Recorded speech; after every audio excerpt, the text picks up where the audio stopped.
Bhakti Sangha Japa conference. Today's class will be given by His Grace Ramgiridhari Prabhuji on the topic of lessons from the Hanuman services of the Hanuman. Hare Krishna. Hare Krishna. Thank you, Prabhuji, for joining. Please accept my humble obeisances. All gracious Prabhupada and Guru Maharaj. Thank you very much for giving us your valuable time and associations and enlightening on the sounds of the services of Lord Hanuman. Hare Krishna. And please take over the call. Hare Krishna. Hare Krishna. Om Namo Bhagavate Vasudevaya. Om Namo Bhagavate Vasudevaya.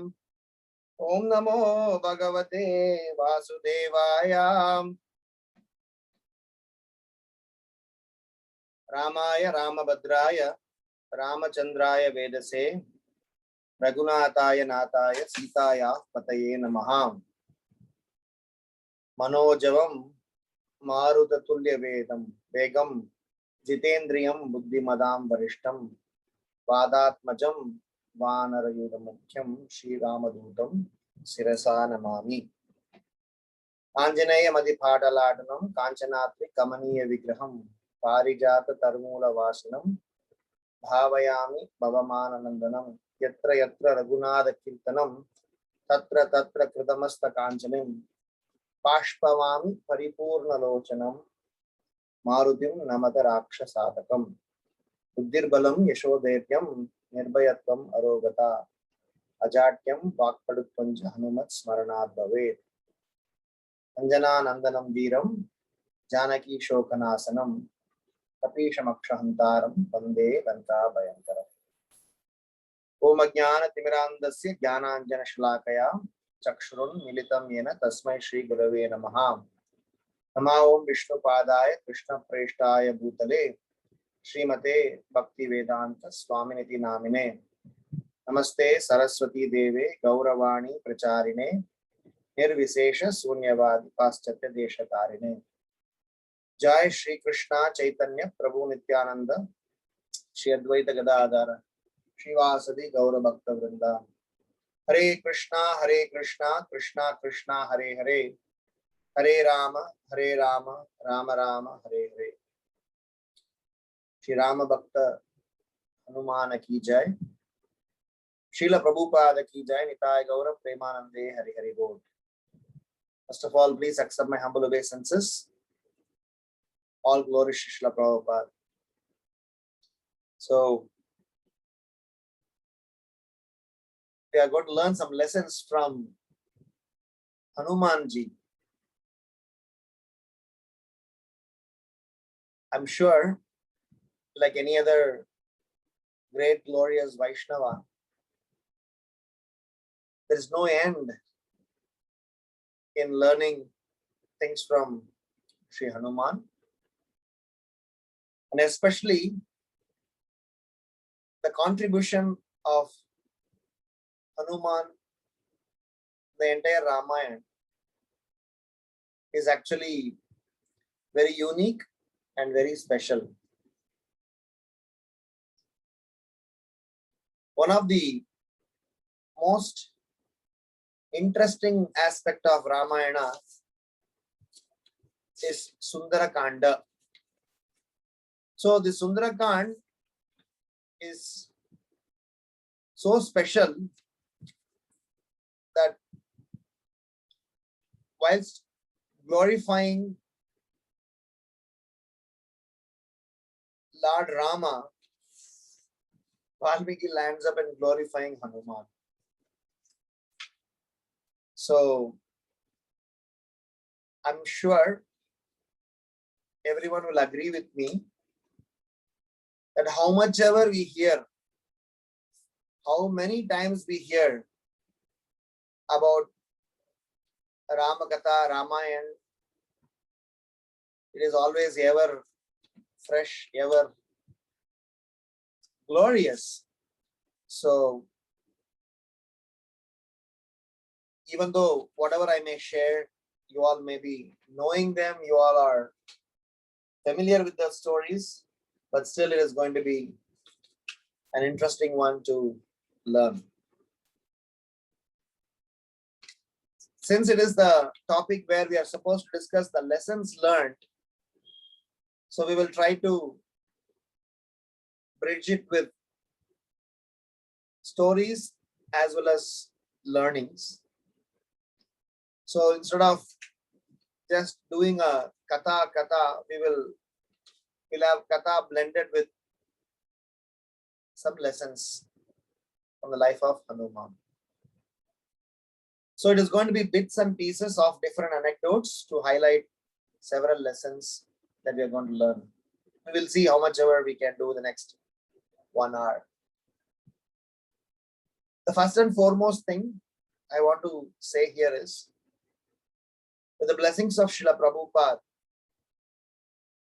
we are able to participate, associate, engage ourselves in glorifying the Supreme Lord.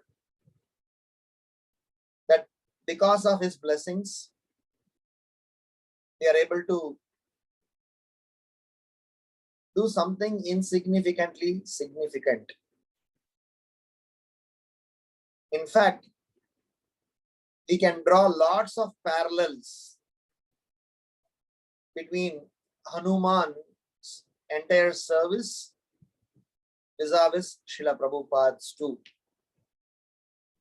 I was thinking that's a topic by itself, so I'm not getting there. But all I want to say is that for the search of Mother Sita and to glorify Sita Ram, Hanuman crossed over the ocean, and Srila Prabhupada crossed over the ocean to glorify Radha Krishna. And Sri Ramachandra Prabhu engaged all the monkeys and made them heroes. So with the blessings of Srila Prabhupada, when we are engaged in the service of the Supreme Lord, by being part of the Sankirtan mission, even though our existence may be insignificant, we are able to contribute something significant. So the first lesson that I want to talk about is about ability versus humility. In this material life, especially the modern education system, somewhere or other give importance to our ability. But Hanuman's entire success, his entire service is imbued with humility in addition to his ability. It was decided that search for Mother Sita has to begin. Sugriva formed 4 teams. One team is sent to northern direction, one team to west, one team to east, and one team down south. So Sugriva ordered all his soldiers that you have 1 month time. Within that 1 month time, all of you should go to your respective directions and come back to me with the result. If you don't come within a month, then you will face the consequences. So, for the southern direction, Angada, Jambavan, Mainda, Vivida, Hanuman, and if I'm right, Neela. These 6 people were chosen. There was a different team sent to east, west, north. Lord Ram actually analyzed the entire team. Amongst the entire crew of members who were chosen to go all the directions, even though no one knew in which direction we should go, whom we should talk to, where all we should go, approach whom, there was absolutely no clue. But Lord Ram called Hanuman and said, out of all the members here, I see you as the one who is confident, whom I see as a capable, enthusiastic, and a deterministic person. Whilst everybody is doing a wild card search, but I want to give you my ring. The inside of this ring, Rama's name, my name is etched. Somewhere I feel that you will be able to be successful in finding Mother Sita. And if in case you happen to see her, she will definitely ask for an identity check. So hence keep this ring. So in the very first place, Hanuman won the heart of Lord Ram, not just for anything else, but for his candidature, which is wholesome, and Ram could understand that Hanuman has all the characteristics of a first-class servant. Several places in Ramayana, this description of a first-class servant is given. Even Ravana himself sometimes speak about how a first-class decision is taken, how a first-class advice is given, what is a first-class advice. But as a first-class servant, Valmiki writes in the first paragraph of Yuddha Kanda, it is explained, or somewhere else, if I'm able to recollect correctly. Valmiki is explaining a first-class servant is the one who understands the heart of the master and able to execute the service. In addition, he does things which are needed for the service. So first is about ability versus humility that we will learn from Hanuman's life. Because it is not ability that matters. It is humility that makes the ability useful. If you see, there are several personalities in Ramayana who were all able personalities. When Ravana Sena, when they gathered together, right from Prahasta,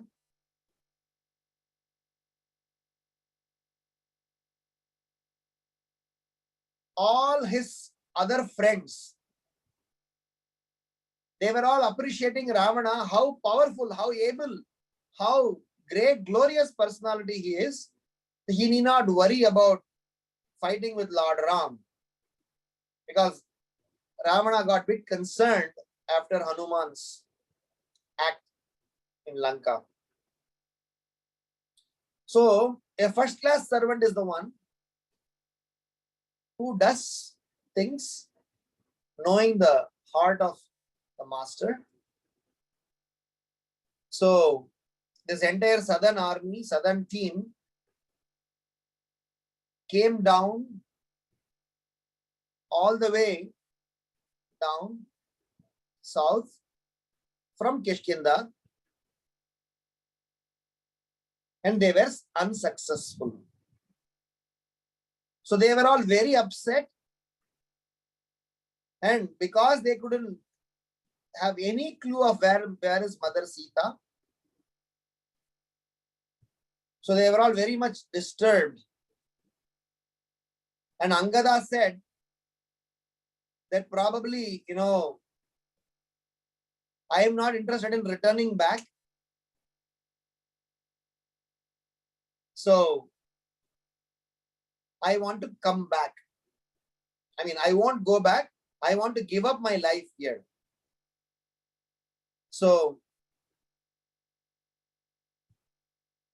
Hanuman said, that's not a very good advice. That's not a very good decision. So we better be enthusiastic in our search. Definitely by the blessings of Lord Rama, we will be able to make some progress. So they finally met Sampati. And Sampati actually gave the advice of where Ravana is, because by then the entire team knew because of Jatayu, because Jatayu told Rama that Ravana was the one who kidnapped Mother Sita, but he wasn't sure which direction they went, because by then Jatayu was completely harmed. And Jatayu is brother of Sampati. So when, there's a long story there. Anyway, by Sampati's help, they all figured out where is Ravana and which direction that they need to search. So it was decided that Hanuman will go for the jump, because it was not an easy jump. Sampati said that you have to cross over the ocean. The ocean is 100 yojana long. 1 yojana is 12 miles. 100 yojana is 1200 miles. So Angada called everyone and they had a meeting. In the meeting, it was discussed who will go. Somebody said I can jump 10 yojanas. Somebody said 20, 30, 40, 50. Angada said, hey, I can jump 100 yojanas. But what I'm not sure about is, will I be able to come back? Will I have enough energy to come back? So then Jambavan told, Angada, even if you may have energy, better you don't leave this place, because you are the leader, you are the prince, you are representing Sugriva. So you should be here for all the other management, administration and coordination. So even if you can, you shouldn't. So then Jambavan said, Hanuman, actually I myself can jump. I can even jump 1000 yojanas. Or even Angada can jump 1000 yojanas. Jambavan said, I can also jump. But because I'm old, I can't do much. I used to have energy. So finally it was decided that Jambavan said, oh Hanuman, you are equal to Garuda. And if at all anyone can do this service, it is only you who can do this. And Jambavan explained at that time about who actual Hanuman is. Everyone knew Hanuman was a part of that team, but Jambavan narrated in a very short manner. I'll just share. So there was one of an Apsara by name Punji Kashtali, who was cursed by a rishi, and she took birth in the earthly planets as Anjana, the daughter of a king by name Kunjara. Anjana used to be very, very beautiful, and she can change her form at will. So Anjana got married to a monkey chief by name Keshari. And Anjana took the form of a human being and was wandering through the mountains. And upon seeing the beautiful form of Anjana, Vayu got captivated, and without touching her, without personally coming in contact, Vayu actually removed her dress, because Vayu has wind. So he kind of played with her, enjoyed with her, and kind of embraced her, caressed her, cuddled her. He got so much captivated, and unable to see who is doing all these things, Anjana cried out. And it is said that Vayu actually impregnated Anjana. So Anjana got so upset. Vayu finally said, don't worry, because I didn't physically touch you, your pativrata, your chastity is never compromised. I am a demigod, and it is by my power I would bless you with a wonderful son. So Anjana got pleased, and eventually she gave birth to a very powerful child. Hanuman was born. The next day Hanuman was born, we are just going. This is all Jambavan narrating at that juncture to everyone. So Hanuman saw the rising sun, and he thought that to be a shiny fruit. Desiring to catch that, he actually leapt over 3,000 yojanas into the sky. But then he was thrown back to the earth by sun's brilliance. Without giving it up, Hanuman jumped again to catch sun, thinking it is a shiny fruit. This time Indra became very angry at Hanuman's audacity, and he hurled his thunderbolt, and that has actually fractured Hanuman's chin. Actually, the word Hanuman means one who is having a broken chin. Then Vayu immediately came and became furious at Indra and said, do you know who that guy is? He's my son. How dare you do this? Indra immediately apologized, and finally Indra as well as Brahma, both of them gave special blessings to Hanuman. So both of them said that, first is Brahma said that this boy is so powerful that he will be doing a lot of wonderful services, and I bless him to die at his will.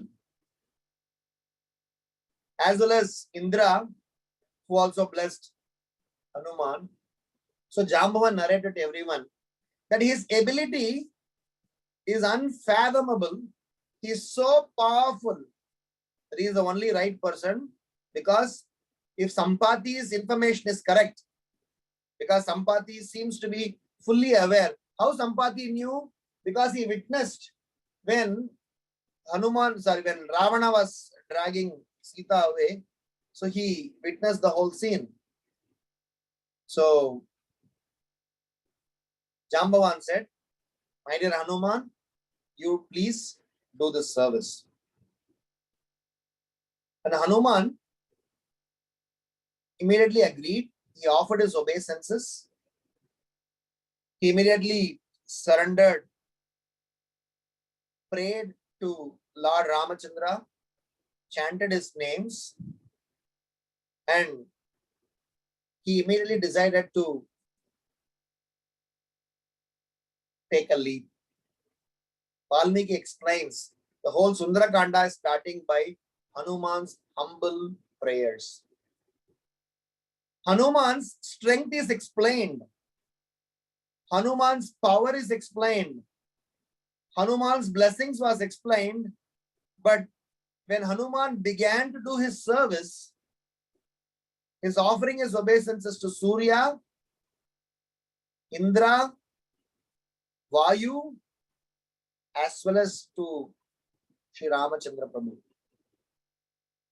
So they chose Mahendra Parvat down south, because for Hanuman to do a leap, he needed a footing. So Hanuman stood over Mahendra Parvat and actually leapt over the ocean.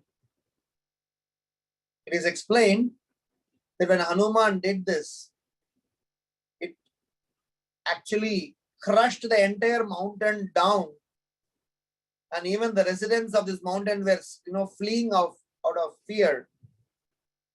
But Gandharvas, Kinnaras, Devatas, and several other personalities, they became so pleased because they knew Hanuman is heading up for a mission, which is a glorious mission, and which is a main mission for which Lord Ram has appeared.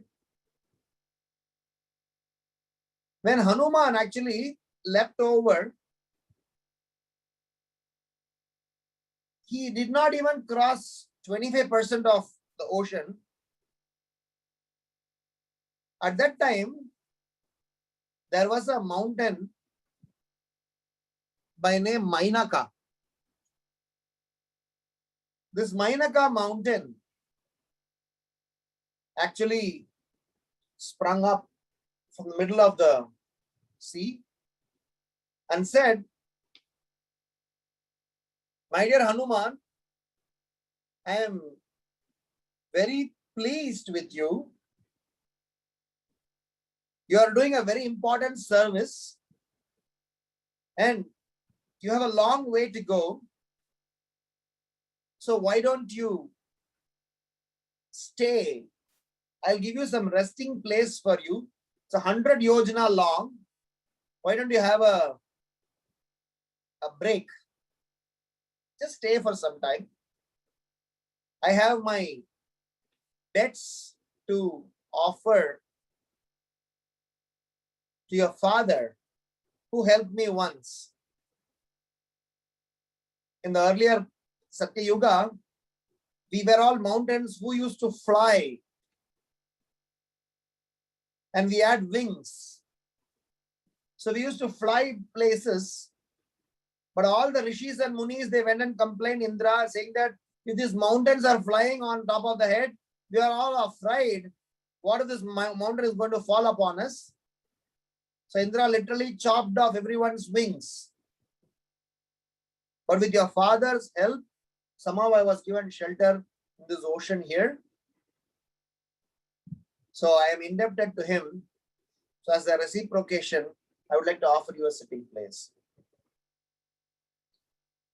Now, Hanuman had several choices. He could have taken rest. He could have, enjoyed his time, because it is a long journey, though anyway. Hanuman said, I am on a very important mission. Please excuse me.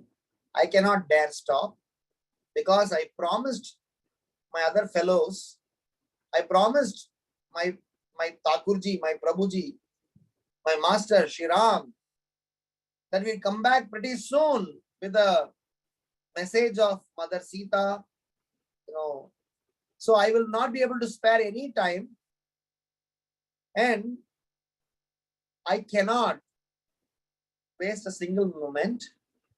But because you are offering, I cannot deny that also. So let me offer my obeisances to you. So Hanuman touched the mountain to his head as a matter of respect and reciprocation for the Mainaka mountain. Several lessons have been, spoken about this. But under the context of ability versus humility, even in this last 5 minutes, that Hanuman did what he has done, the way he has done, explains that how focused he is, how he is not carried away. He did not get carried away by the distractions, the so-called health. He considered them also as an obstacle. Obstacles are not just some pain or challenges. Sometimes obstacles could as well be some good things, seemingly good things coming our way. So in our journey in Krishna consciousness, we may be proud, we may be happy, we may be thinking about our ability and thinking that just because I am able, I should be able to manage. But here Hanuman, along with his ability, because he exhibited humility, because he was humble enough, he definitely attributed his journey to the blessings of all the great personalities, and as well as on the way, the so-called distraction from Mainaka, he handled them in a very responsible and a very intelligent manner. So he didn't disrespect, he didn't harm, he didn't hurt, neither he wasted time. So he symbolically accepted her offer, gave her the conviction, happiness, and at the same time he proceeded further. Looking at this whole act of Hanuman, all the Gandharvas and Rishis, they were all super surprised. They thought, how is that possible? That he could be so meticulous, so wonderful. So let us actually test him out. So all the demigods, Rishis, Gandharvas, they got together and called a lady by name Surasa, who is the mother of Nagas. They said, we would like to actually test Hanuman's commitment and power,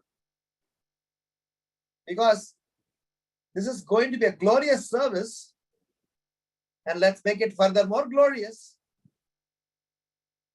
So Surasa assumed the form of a huge Rakshasi, and she came in the way of Hanuman and started screaming at Hanuman, saying that, hey, Vanar, you know what? I'm very hungry. and I am going to eat you. Hanuman said, see, I am busy. I am on a mission. I am actually have very less time. I'm having very less time. So let me go, finish my mission. I have to go back and report to Lord Ram about my mission. Then I'll come myself and surrender myself to you. And you can do whatever you want. You can eat me. Surasa said, do I look like a joker to you? I will not let you go. And I am not doing anything wrong because I have a blessings from Brahma that anyone who is passing by me, I can eat them and I will not be held responsible at all. So I'm hell with your mission and things like that. I am going to eat you. So Hanuman on the fly has to take some decisions now. So he said, okay, all right. So he increased his body size to 10 yojanas. And Surasa increased her mouth, opened her mouth, 20 yojanas. And Hanuman increased his body size to 30 yojanas. Surasa made it to 40. Hanuman made it to 50. She made it to 60. And Hanuman made it to 70. She made it to 80. When she made it to 90 yojana, about 1,000 miles wide, she had opened her mouth. And Hanuman, suddenly in no moment, in fraction of a second, he shrunk his body to a very tiny size, went inside her mouth, came out and said, okay, I fulfilled the commitment. It is you who didn't, act on it. So you cannot hold me responsible. According to your boon, you can eat. I went inside your mouth. You didn't, act on it. So spare me out. I cannot be held responsible. So she thought of Hanuman as such an intelligent, person. Wow, very nice. So you have actually won my heart. You have actually passed the test. So she blessed him and Hanuman proceeded further. Then came the third Rakshasi by name Snehika. She was actually, when Hanuman was flying, suddenly Hanuman felt that his energy in the body was reducing. He is not able to fly high. Snehika has got a very powerful skill where she can catch hold of the shadow of a person and actually literally hold him. Valmiki Rishi explains, Hanuman, when he was flying, his shadow itself was 80 miles by 240 miles.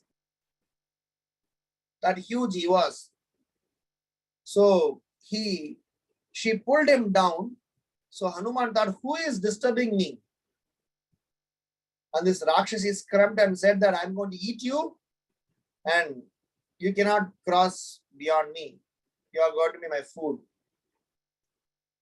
Hanuman thought for a moment, what's going on? I'm on a mission.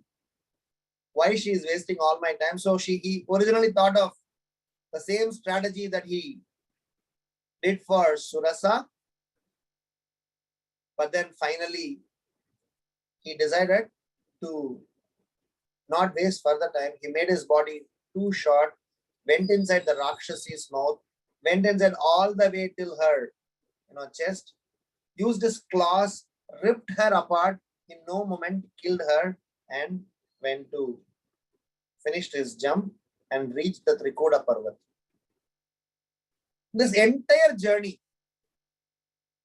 it is explained time and again.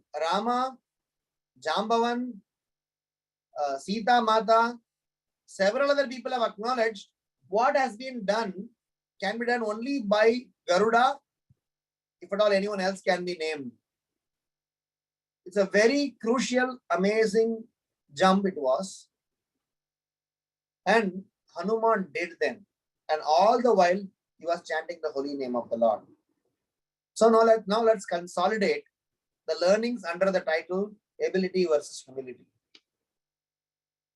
Number one learning is without humility, ability can only make our head heavy and make us arrogant, proud, and nothing good can happen.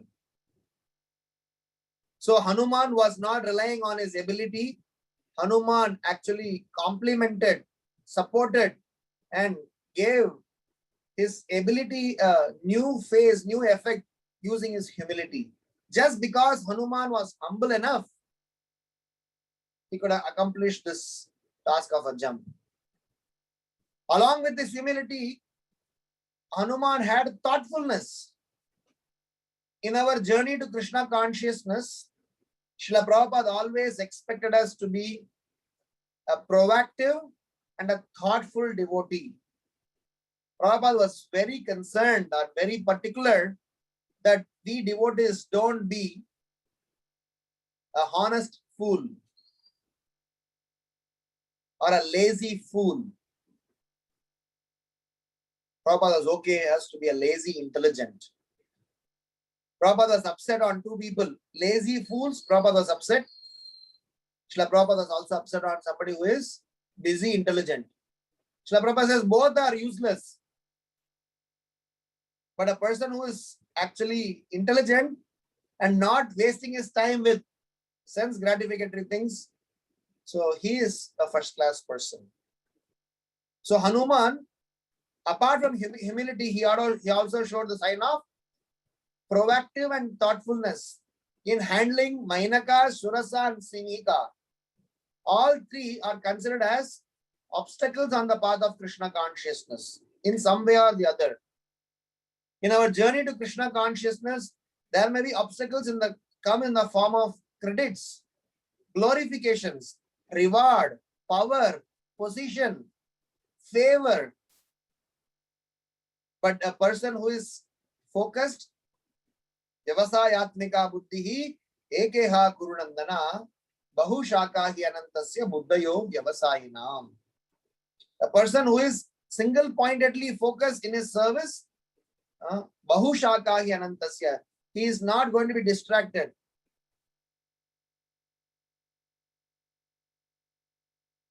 So, proactive and thoughtful.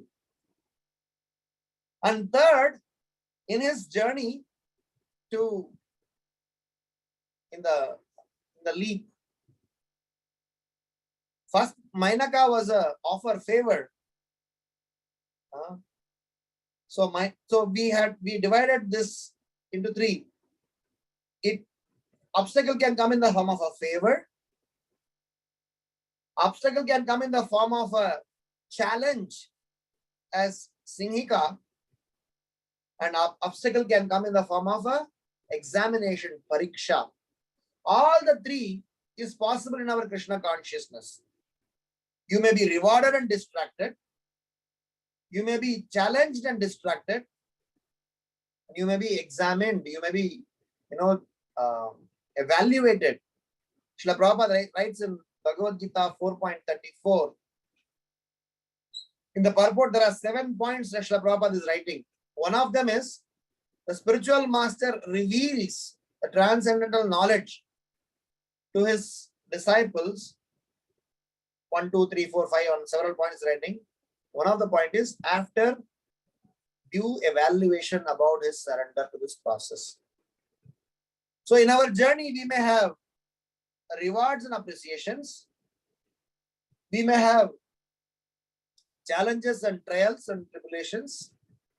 And we may also have examinations and evaluation by our spiritual authorities. And a person who is a surrendered servant knows how to handle them.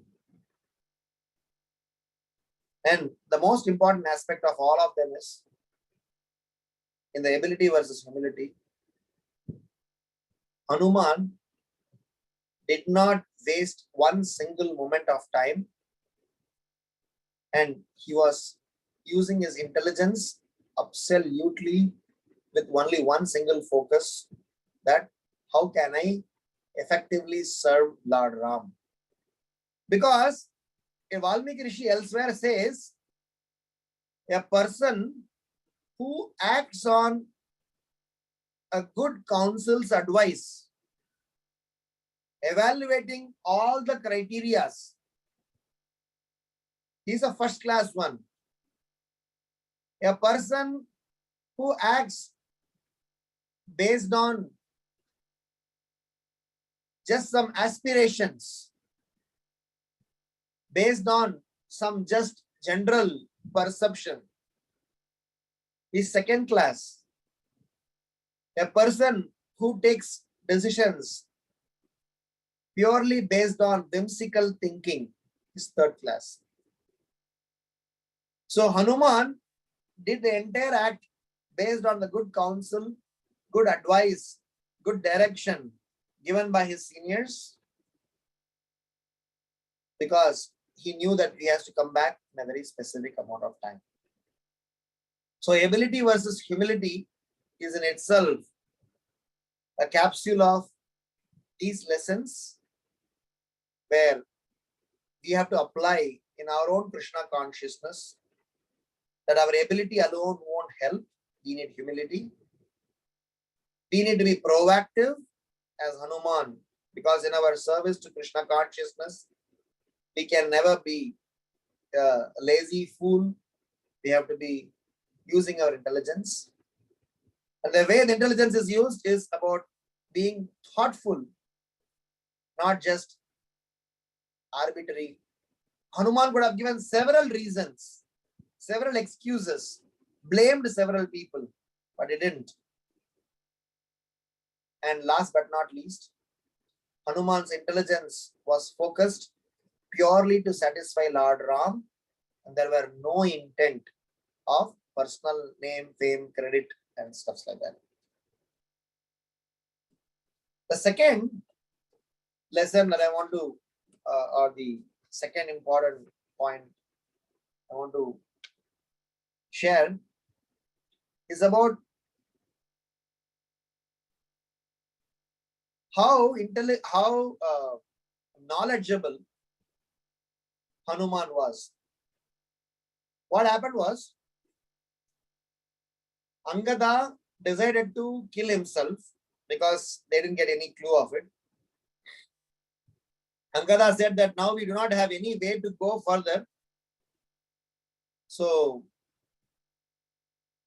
Angada kept silent and was going to fast until death. That time Hanuman went and gave a very good piece of advice. So my second reflection, or second, overarching lesson that I want to say here is, a servant should be knowledgeable, apply the knowledge, consistently apply that knowledge, and preach that knowledge. So knowing, applying, seeing it to be consistent, and eventually preach. So is the science of Krishna consciousness. So Hanuman, he said to Angada, my dear Angada, I thought you have been blessed with 8 attributes of intelligence. That time Hanuman is explaining there are 8 attributes to intelligence. If somebody is considered as intelligent,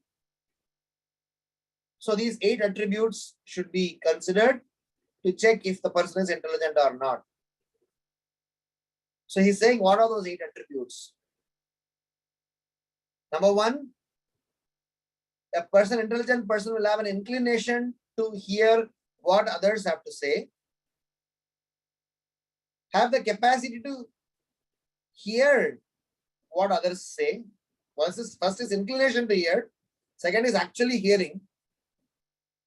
Third, ability to comprehend the basic meaning of what others have to say. Fourth, should have a good memory. Fifth, capacity to reason in favor of a proposition. Sixth, capacity to reason against a proposition. Seventh, deep insight into the meaning of what others have to say. And eighth is true wisdom. This is when I was giving Sundarakanda series, we were discussing this point. These 8 principles apply to be applied to a preacher. Because when we preach, when we counsel, when we cultivate someone, it is not that we are dumping on all the knowledge that I know on others. It is not about what we are equipped with, we are stuffing others up. Preaching classes is not something that what you know. It is about what others would like to learn, what others are capable of understanding, what others can comprehend. Hanuman Prashik Maharaj once mentioned, if all that Srila Prabhupada could comprehend had he given to us, probably we wouldn't have understood. So Srila Prabhupada gave us only those things that we could assimilate and apply in our life. So these 8 attributes of intelligence, Hanuman exhibited in his service to Lord Ram. I have an inclination to hear. So many a times in our service, we would always want to say, our inclination to hear is always less. In child development, brain development, they say the first sense that needs to be trained or that has to be focused is hearing. Because the child starts hearing since the time the child is in the womb. So the intelligence is, I have inclination to hear what others have to say. I do hear what others have to say, not just simply sitting idle. And I comprehend the basic meaning. I have the capacity, I have the ability to comprehend what is the basic meaning of what others are saying. Then I should have a good memory to remember them. Then I should think certain logic in favor of them, then against them, then knowing the deep meaning and true wisdom. Chaitanya Mahaprabhu implemented all the 8 of them when he was in Varanasi. Then there was a discussion. When all the Mayavadi sannyasis, they were gathering together and glorifying, Chaitanya Mahaprabhu heard, sat there for 7 days, hearing all the conversations. And finally, he explained how there are 27 faults in what the, song was composed. His Grace Radhika Raman Prabhu once mentioned this to me, that when Srila Prabhupada started scientific preaching, when you are doing preaching to intellectuals, when you are trying to preach some Nobel laureates, some very high intelligentias, then he explained it is not an easy task.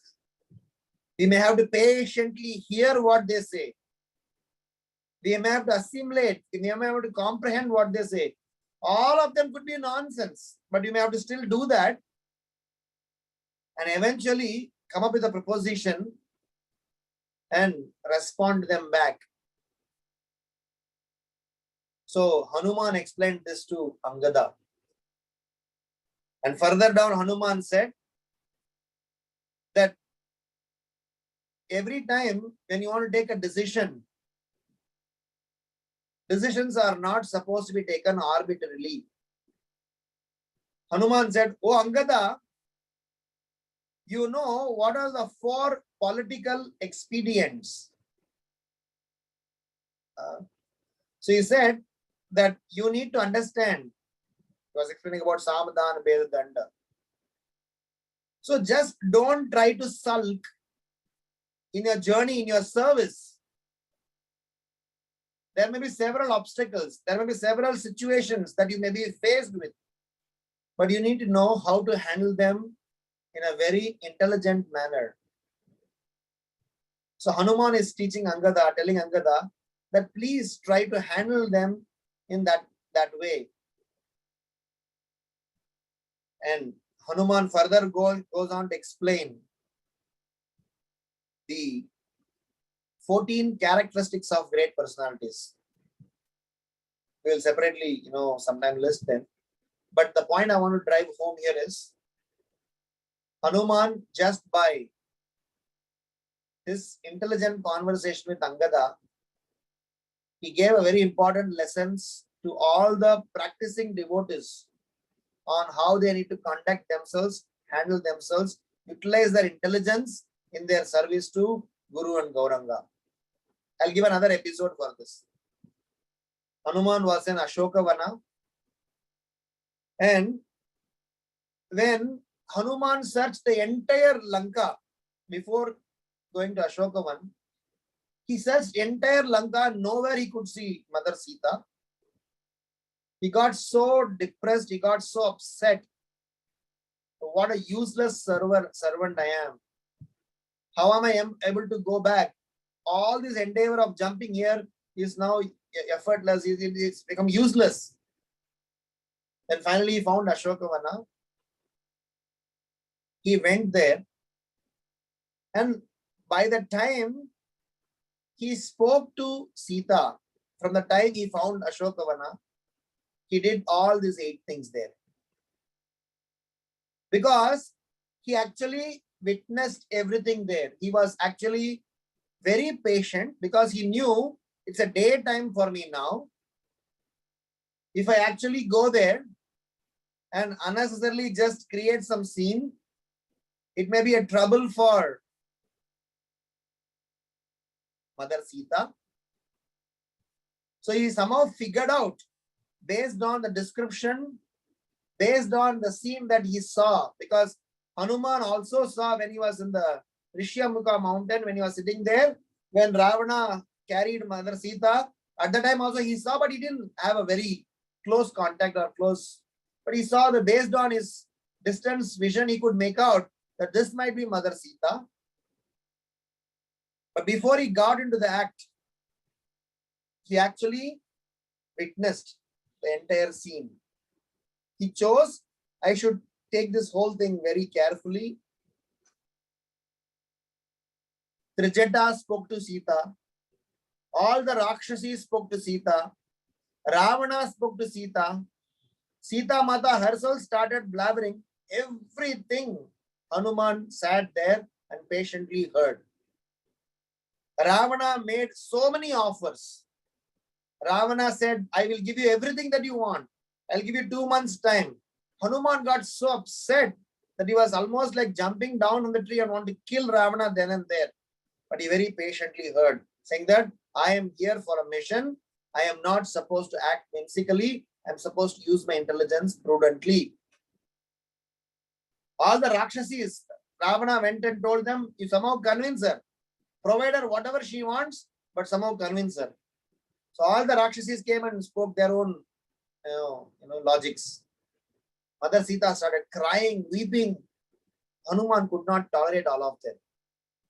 But the point I was trying to say is, Hanuman patiently applied the sense of intelligence into handling Mother Sita's situation very, very prudently.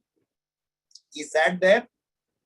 After everyone finished speaking everything, he waited for everyone to sleep. All the Rakshasis slept. Then Hanuman started singing the glories of Lord Rama. The reason I'm saying his intelligence was so, wonderful here is that in this entire conversation between Mother Sita and Hanuman, it's itself an episode. At least 4 to 5 instances, Mother Sita irritated Hanuman. First time she said, Probably you are Ravana. She got excited, but then she said, probably you are Ravana. Second time, she said that, how can I trust a monkey like you and come along with you? What if you may drop me off of the ocean? And third, he said that, are you really capable? How will you be able to, go back? Are you really faking? Valmiki Rishi writes that actually Hanuman was challenged by Mother Sita, and he showed his entire huge form in front of Mother Sita to prove his point that yes, he can and take care of everything. So, and each and every time, Hanuman did not retaliate or did not show his anguish to Mother Sita, rather handled things in a very wonderful manner. And finally, Sita questioned Hanuman, tell me actually, how do you know Rama? Let me explain. You explain the form of Rama. How does Ram look? How does Lakshmana look? How did he meet Ram? So Mother Sita had, Hanuman had to answer all of them. So my second reflection is about the utilization of intelligence in devotional service includes, especially when we are in the process of preaching in such certain missionary activities.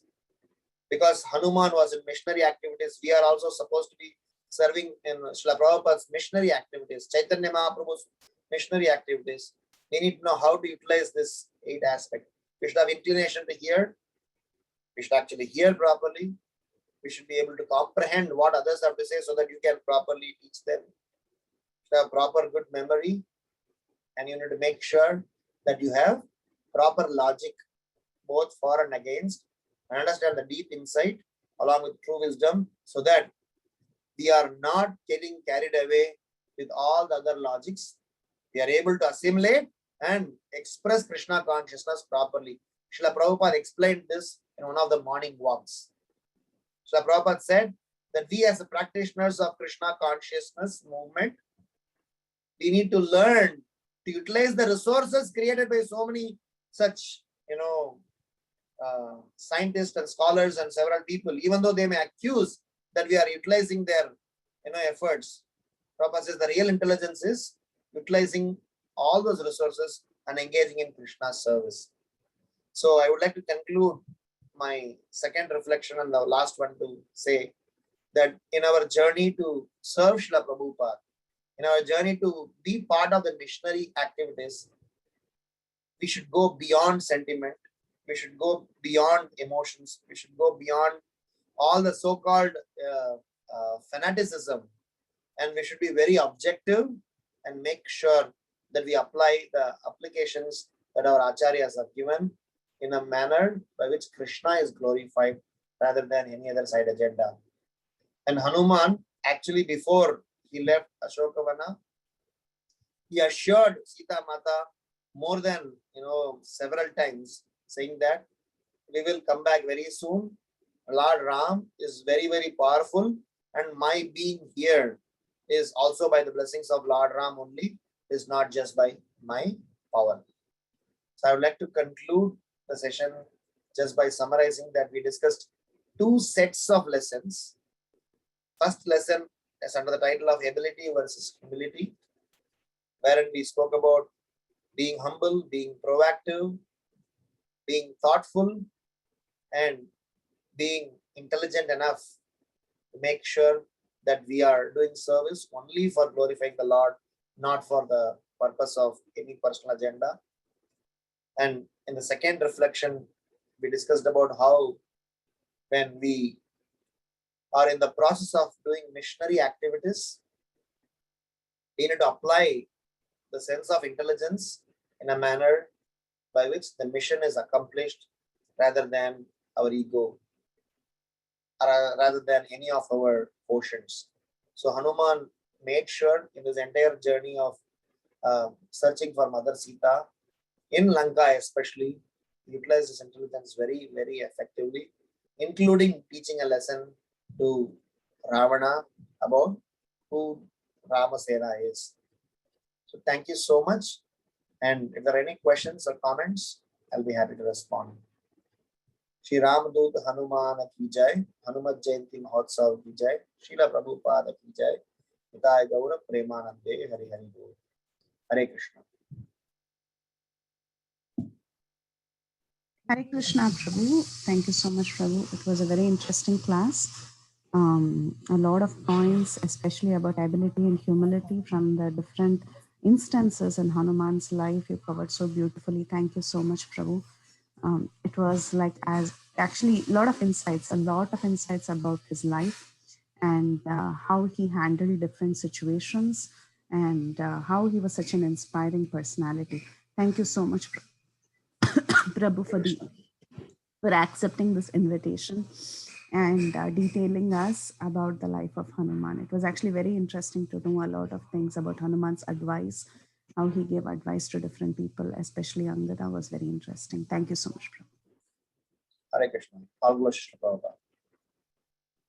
Hare Krishna, Prabhuji, Dandavat Pranam. What a brilliant class, Prabhu. Really very happy that you accepted this request and you made us celebrate this Hanuman Jayanti by learning so many wonderful lessons by Hanuman, and also imbibing those lessons in our Krishna conscious movement. So thank you, Prabhu. And can you repeat, if you don't mind, those 8 attributes of intelligence that you were referring to? If you can share, Prabhu, or you have to. I'll just repeat. I can also share. It's not a problem. So, the 8 attributes of intelligence. Number 1, in ability, the inclination to hear what others have to say. First of all, we have to be inclined to hear. There are people who does not want to even hear. They want to just say. I used to always say, there are people who have mobile phone only to do an outgoing call, whilst we are supposed to also have an incoming call too. So sometimes we do not pick up others' call. We have kept this phone only to make calls. So I want to say what I want to say. I'm damn with whatever you want to say.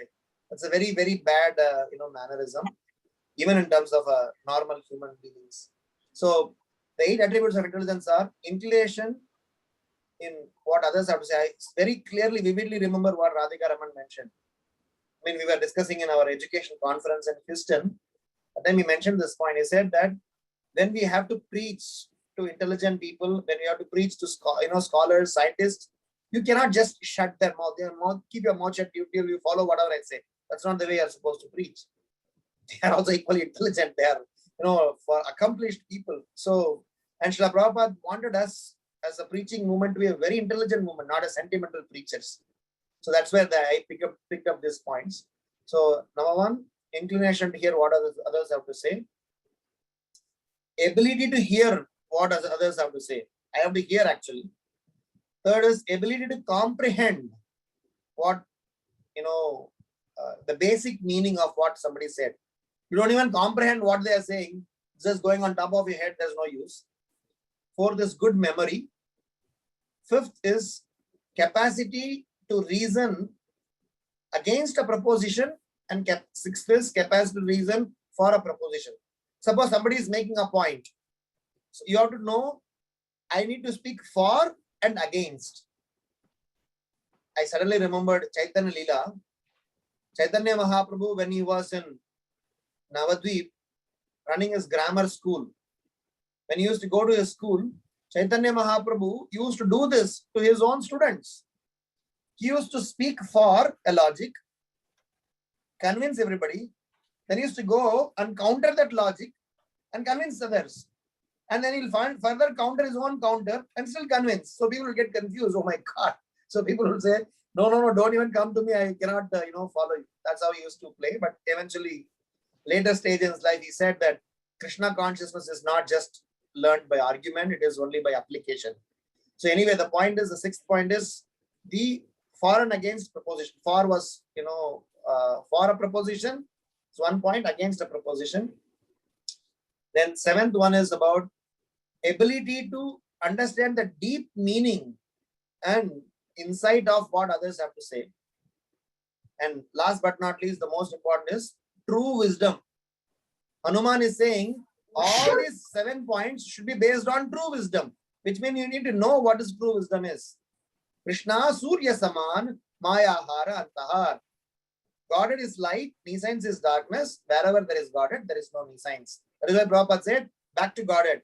Our first principle is, so if you have true wisdom, then everything else, all your intelligence, every other attributes could be put in practice, put in use, or to otherwise put it otherwise, all the attributes combined with true wisdom will make it effective and make you as a very intelligent servant. Otherwise, we will just come and go and just be some mediocre servants, which Srila Prabhupada didn't want it. Srila Prabhupada always wanted us to be a first class Brahmanas and Goswamis. Making sense, Mataji? Yes, yes, Prabhu, definitely. Thank you so much. Actually, I was writing, so I was missing few points, but thank you. Yeah. Any other thoughts, comments?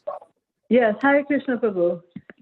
This point that you've been making about that we should be able to be for and against a particular argument, I'm not really catching that properly. The point is that generally when we are in the process of preaching, when we are in the process of dealing with intelligentsias, certain critical services, we should have a better reasoning capacity. We should know to reason well. If I do not know to reason properly, and reasoning meaning think for and against. Let me use the situation for another things. I need to know to discuss the cons and pros of every decision. If I have to do a decision, if I have to take, because if I'm a manager, if I'm an administrator, if I'm a servant, if I'm given some service, I need to know the cons and pros of it. I need to know what I'm supposed to do, what I'm not supposed to do, which is better, which is not better. I should be able to rationally analyze. Not just my Gurudev said, so I will just go and jump in the ocean. No, you need to know the rational, what I'm supposed to accept, what I'm supposed to counter question. When this Prabhupada explains in Nectar of Instruction, first purport Prabhupada writes Nectar of Instruction, he says, because Parikshit Maharaj was not convinced with Sukadeva Goswami's explanation on hellish planets.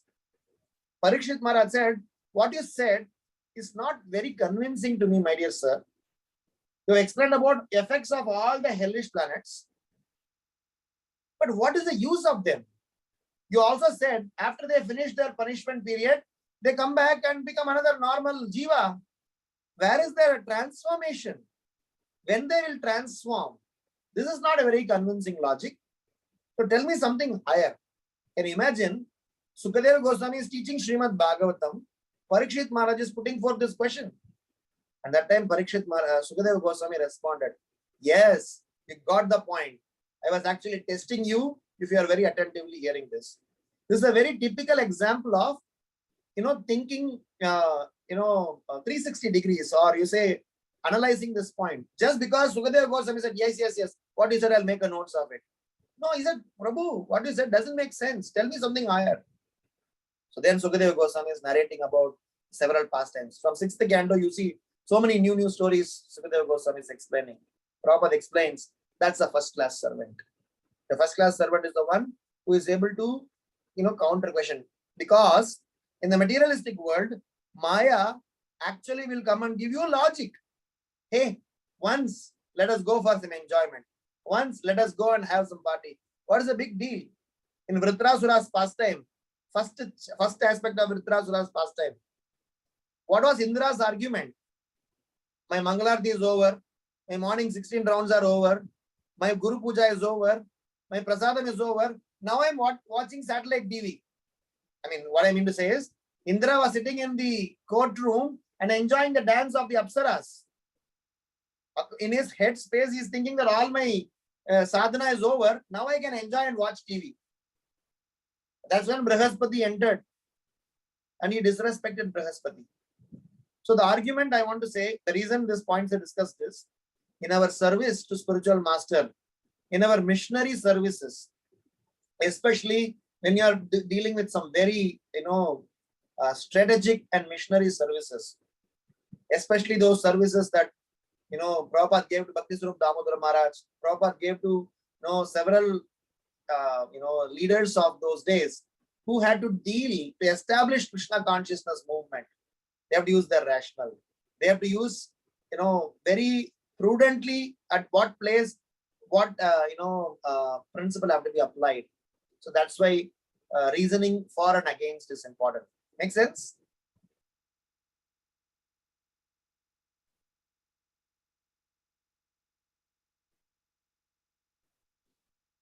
Hare Krishna. Hi, Krishna Prabhu. I'm sorry, I had to unmute. Yeah, I think your point is that just because something is coming from a bona fide source, Shastra or Shastra's representative sadhus, it doesn't mean that you shouldn't be thoughtful about what you're hearing. It sounds like that's the basic point, is it? I mean, it's both ways. It's basically you just don't blindly accept what is said. Yes, that's what I mean by being thoughtful. You should be thoughtful about what you're hearing, Yes. even though it's coming from a bona fide source. Of course, yes. You're supposed to, I mean, the that's point that's how I understand. That you should think pros and cons. True. That you should be thoughtful. True. I'll tell you one additional point. The point is that generally when we serve, we always focus on jnana, but we are also supposed to focus on vijnana. That is why I said knowledge, application of knowledge, consistent application of knowledge, then preach. That is the system Bhaktisiddhanta Saraswati Maharaj said. Or you can also think about a spiral. You preach and make sure this spiral is kept followed.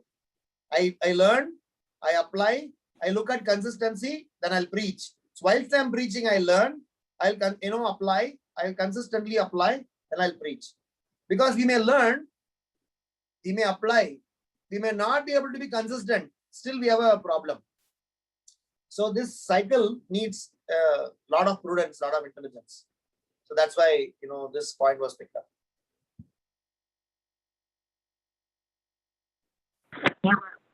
Yeah, so you said the cycle is you learn, you apply, you preach, and you learn, you apply consistently, preach, and repeat, basically.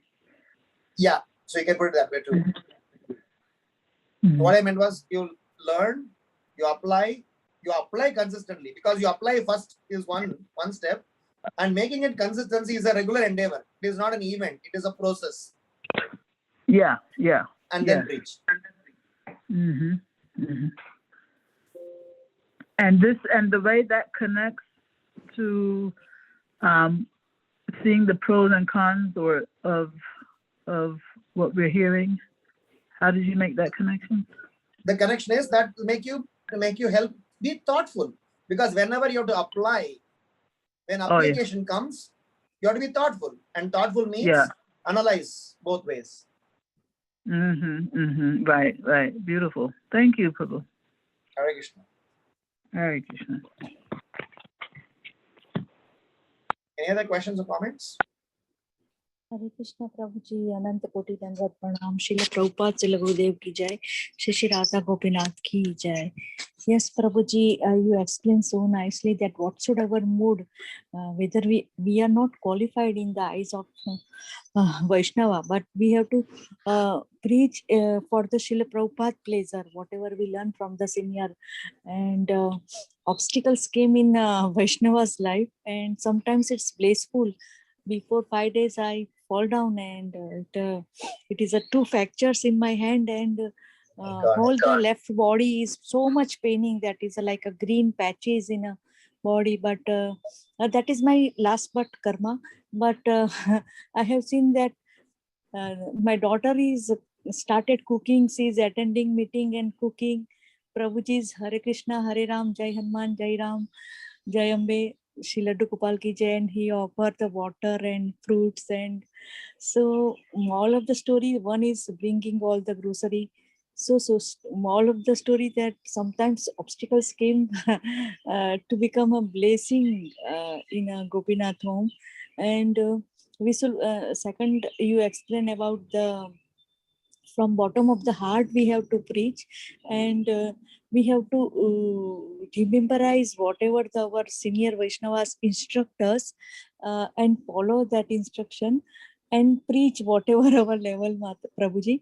I remember one story that Sita Maharani is putting sindoor in that वो पाथी में रख गए थे, तो Shri Hanuman ji said, Maya, why you are doing this?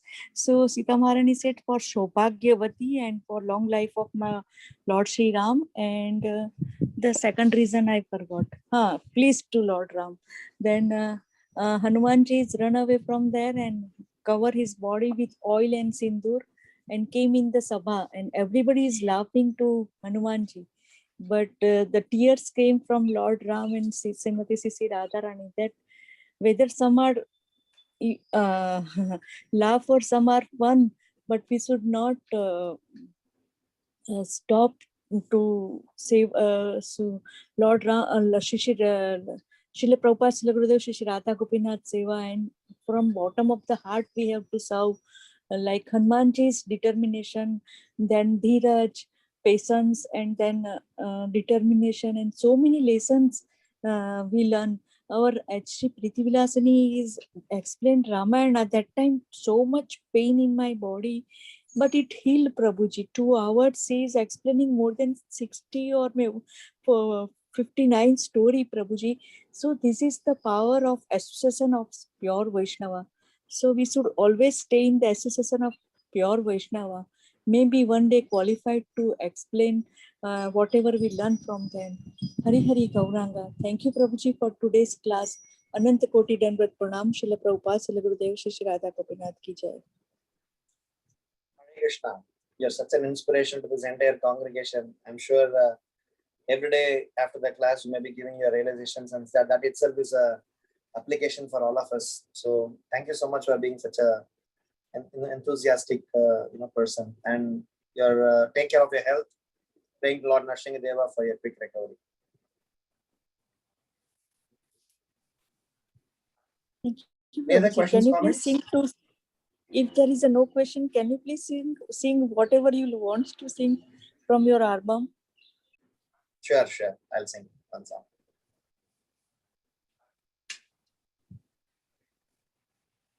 Anybody has any questions, comments? Somebody has raised their hands. I'm not sure. Hare Krishna, Prabhuji. Please accept my Dandavat Pranams. It was a wonderful class, very, very practical class, and thank you so much. And please accept my humble obeisances. All your classes are very, very practical, so I feel very nice and inspired. Prabhuji, I had one question. Sure. Actually, it is on the notes of what you just said, that we should first explain the philosophy, then first listen to the counter arguments, and then you should be able to answer those questions. So on that note, I want to ask that I came across an argument. Somehow it is not getting out of my head, that I will not name those people, but they say that we follow only what is in the Vedas. You follow Smritis and we follow Shrutis. And I was actually, my first reaction was, I was a little angry, but then I wanted a solid counter argument. I mean, for such people. So if you can throw some light on it. I first of all don't understand why we don't follow Shrutis, because they said you just follow the Bhagavatam and the Brahma Samhita and all that, I mean, I felt very bad. So I just wanted to, Okay. On a side note, maybe you can separately text me. I'll give you a playlist of lecture series that I gave on the tree of Vedic literature. It's a 10-part lecture series, or maybe 12-part, I don't know exactly, where there's a detailed explanation we discussed on what is Shruti, Smriti, Purana, Itihasa, Samhitas, and stuff like that. It's a little technical series, just in case if you're interested. The reason I'm saying is that all over the world, ISKCON devotees, they make a whole, I'm not sure if the person whom you are referring to is an ISKCON or non-ISKCON, I do not know. Technically speaking, okay. So then I would, maybe it's obvious that they may blabber. Shruti Smriti Puranadim Pancharatrim Vitimbina Aikantikim Harer Bhakti Rutpade Eva Kalpate. Rupa Goswami explains what you are receiving Srila Prabhupada's purports, what you are explaining. If anyone comes and challenges you that you are not referring Vedas, you are reading Bhagavatam, very systematically, wonderfully it is explained how what we are actually receiving Srimad Bhagavatam is actually Vedanta Sutra. So in next 5 minutes, I will not be able to explain the entire thing. Vedanta Sutra is actually that it's like a clarified butter. It is actually churned after Vyasadeva, after finishing all the narrations and descriptions.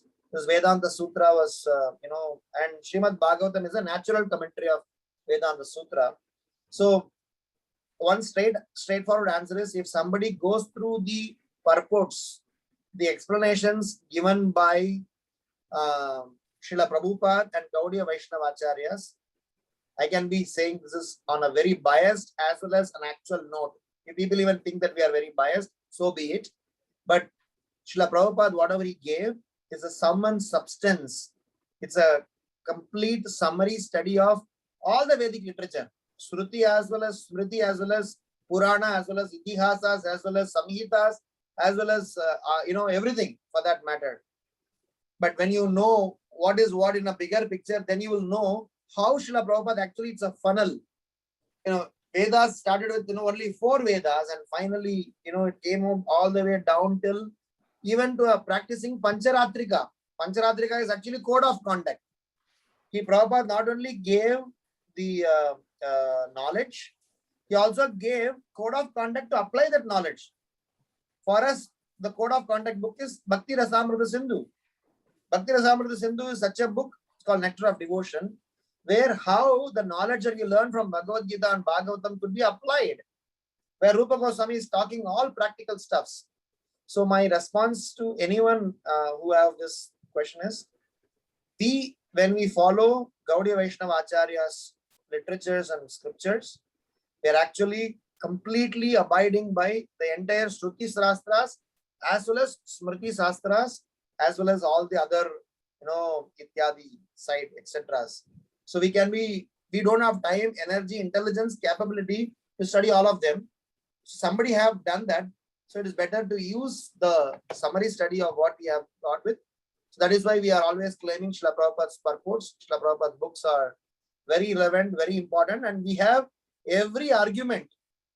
Whether even if somebody wants to do a debate, of course, a devotee is not interested in doing a dry debate, but for every possible arguments, we have an answer. Second point I want to say is, in general, devotees avoid dry arguments because it will end in a meaningless discussions. We'll only go to discussions, debates, and conversations only when the other person is able to follow what we are trying to discuss. Rupa Goswami showed this by his personal example. When a Digvijay Pandit came to Rupa Goswami and challenged, Rupa Goswami said, I accept the defeat, you are the winner. Of course, the story goes longer where Jiva Goswami has to counter him. But the message is, we generally sometimes don't argue, debate. Even if you have to do it, we have to have a process. Then I'm not sure if you are familiar with the person Radhika Raman that I said. They are all doing very high level, scientific level preachings. They have to deal with several Nobel laureates, several professors and scholars of this world. When you deal with them, you cannot slap on the face saying that you don't know anything. What you are speaking is nonsense. So they may have some different philosophy, different guide, different ideologies. So we'll have to process them and then assimilate them, then present the Shastras according to their understanding level. So I said 2 things. Number 1, for us to understand Srila Prabhupada's books are good enough. It is a sum and substance of all the Vedic literatures. And number 2, if you have to definitely debate and argue with somebody, you should have a basis, you should have a premises. And if you think the other person is a dry, just for the sake of namesake, you better accept that he is the victorious person and let him go and proclaim that he won. But actually, the Lord knows, the whole world knows who actually won. So from that perspective, we should be choosy in knowing whom to argue, whom to debate. And for the rest of the people, eventually the results will speak about for itself. So does it make sense, Mataji? Thank you so much, Prabhuji. Wonderful answer. And I mean, I really appreciate you. Thank you so much for your class. Hare Krishna, Prabhuji. Thank you. Hare Krishna, Prabhuji. Dandavat Pranam. This is Sagari. Hope you're Hi, doing Bo. well, Prabhu. How are you? I am okay, Prabhuji. Yeah, my warm inquiries to Mataji too. Prabhuji, if it's okay with you, can I just add one point to Mataji's? Sure, please. Yeah, I was just wondering if if I could direct Mataji to verse 42, 43 of chapter 2 Bhagavad Gita. Yamimam pushpitam vacham pravadanti avipaschitah vedavarata partha nanyadastiti vadinah. Men of small knowledge are very much attached to the flowery words of the Vedas, which recommend various fruitive activities for elevation to heavenly planets, result in good birth, power, and so forth. Being desirous of sense gratification and opulent life, they say that there is nothing more than this. And there is also another purport, I am not able to recall exactly which chapter it is from in the Bhagavad Gita, where Prabhupada clearly says this devotees go beyond these Vedic knowledge because they are more concerned about actually serving Lord Krishna and having a personal relationship with him. So they are not very much attracted to these Vedic fruitive activities and such mentioned in the Vedas. So I hope that helps also to understand the perspective. Fantastic. Thank you, Mataji. Thank you so much. Would you mind sharing this in the group? Prabhuji, you also about that series of lectures, if you can share, I'll send the playlist. Okay, thank you so much, Prabhuji. It's a bit technical, so maybe, very technical. We were analyzing all jargons, just in case if you're interested. Okay, Prabhuji, thank you so much. Dandavat Pranams, Hare Krishna. Thank you, Prabhuji. Thank you, Mataji. Hare Krishna. Now I'm afraid to sing Sukha Sagari Mataji. You are there in the group, so I'm sure that in front of yours, kirtans, you will all, fall at our knees. So should I sing or not? I'm not sure. Oh, Prabhu, it's in your blood. I know your mom sings, so it's in your blood. Hare Krishna. Anyone else have any other questions?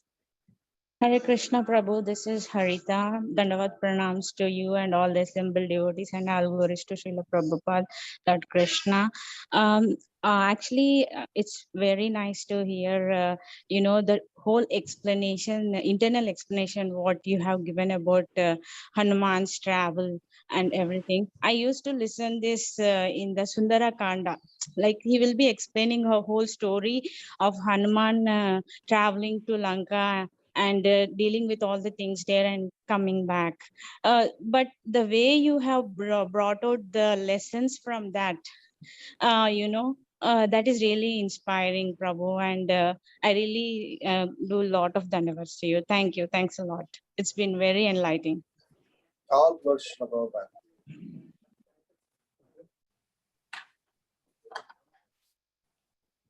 Any other comments, questions? Okay. How can we end the session without satisfying Vrinda Gopika Mataji? So I'll sing a song if no other questions. So the song is Shrita Kamala Kucha Mandala Hai. It's a very Shrita Kamala Kucha Mandala Hai. Shrita Kamala Kucha Mandala Hai. Drita Kundalaye. Drita Kundala Kalita Lalita Vanamala Jaya Jaya Deva Hari Jaya Jaya Deva Hari Dina Mani Mandala Mandana Bhava Kandanaye Bhava Kandana Muni Jana Manasa Hamsa Jaya Jaya Deva Hari, Jaya Jaya Deva Hari. Kaliya Vishadara Ganjana He, Janaranjana He, Janaranjana Yadukula Nalina Dinesha. Jaya Jaya Deva Hari, Jaya Jaya Deva Hari. Madhumura Naraka Vinashana He, Garudashana He, Garudasana Surakula Keli Nidana. Jaya Jaya Deva Hari, Jaya Jaya Deva Hari. Amala Kamala Dalalochana He, Bhavamochana He, Bhavamochana Tribhuvana Bhuvana Nidana. Jaya Jaya Deva Hari, Jaya Jaya Deva Hari. Janaka Sutaha Krita Bhushana He, Jita Dushana He, Jita Dushana Samara Samita Dashakanta. Jaya Jaya Deva Hari, Jaya Jaya Deva Hari. Abhinava Chaladara Sundara He, Dhritamandara He, Dhritamandara Shri Mukha Chandra Chakora. Jaya Jaya Deva Hari, Jaya Jaya Deva Hari. Tava Charanam Pranatavayame, Iti Bhavaye, Iti Bhavaya, Guru Kushalam Pranateshu. Jaya Jaya Deva Hari, Jaya Jaya Deva Hari. Shri Jaya Deva Kaveri Dame,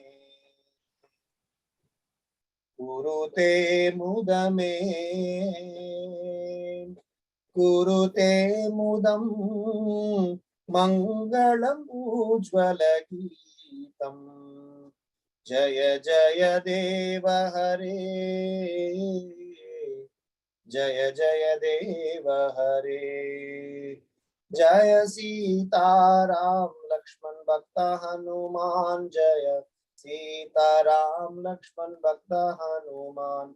Jaya Radha Madhava Radha Madhava Radhe. Jaya Jagannatha Jaya Baladeva, Jaya Subhadra Ma Jaya Sudarshana. Jaya Jaya Prabhupada, Prabhupada, Prabhupada, Jaya Jaya Prabhupada.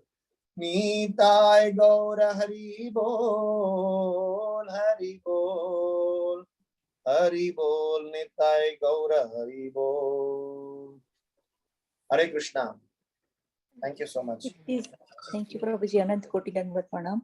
It is from bottom of your heart, Prabhuji. You are praying. Can you please send this to HG Prithvirajani or HG Kirtisa Sundari Mataji? This prayer is, Prabhuji. That's too hard. Sorry, Mataji, which one? Today you sing this prayer. Can you please share with HG Prithvirajani? Yeah. This is Jayadeva Goswami's Gita Govinda, the second shloka. I can send the link. Not a problem. Thank you, Prabhuji. It is there in the KK songs. Thank you, Prabhuji. Hari Hari Gauranga. Hare Krishna. Thank you, Prabhuji, very much for the very enlightening class and glorifying Lord, see Hanuman's devotional and sentiment and services. Thank you very much. We look forward to your association again in future. Please, again, so we can end by the, if you permit. Vancha kalpatarupyasya kripa sindhu evacha patitaram pavanebhyo vaishnavyo namo namo.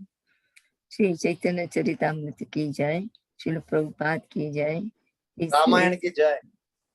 Ramayan की जय, श्री हनुमान जी की जय, इस Grace Ramgiridhari Prabhu ki jai, and very nice to see Pada Kamala. Song by Thank you so much, Prabhuji. Hare Krishna for beautiful Krishna. class. Hare Krishna. Thank you everyone for joining. Closing the call. Hari Bol. Krishna. Thank you. Hare Krishna. Hare Krishna, Mataji. Hare Krishna, everyone.